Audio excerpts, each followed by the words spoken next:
So I was reading the daily Mix magazine email I get every day, and one of the stories was Full Sail is adding Atmos mixing to their curriculum. I didn't even know that Full Sail was still in business.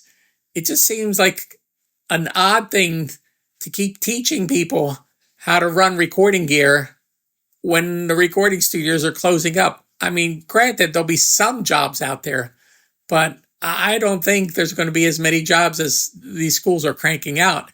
And for the amount of money that a Full Sail charges these kids to go through it, it just seems like a playground for rich kids to go to tell their parents that they're going to school and they just go down to Florida and hang out.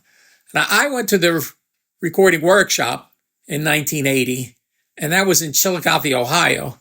And if you ever been to Chillicothe, Ohio, it is not a glamorous area to be. So you just went there, and it was like a 4-week course, a crash course on learning how the recording studio worked.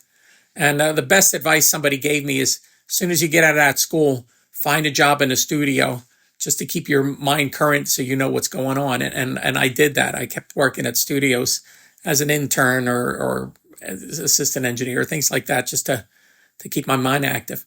But as I sold more stuff in pro audio, I get to meet people that went to these different schools.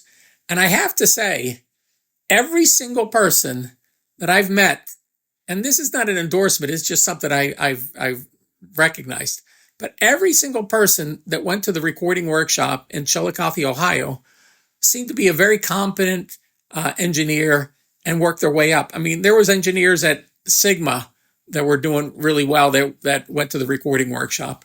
But every single, I don't know, customer, client, whatever you want to call them, that I would meet that came out of the Full Sail, just, they shouldn't be anywhere near a recording gear. I've seen people in session panic in the middle of the session because they didn't know what they were doing.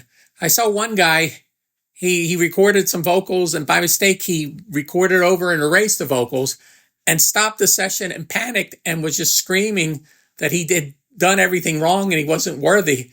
I mean, you have to keep it together and you have to figure out how to get through things, even if you make mistakes, do the best that you can. But part of engineering is the psychology of keeping everybody calm and keeping the flow going. It's not just the technical end of it, but I guess the commentary is recording schools. I don't understand why they're still in existence if there's not that many jobs out there for them. So there you go.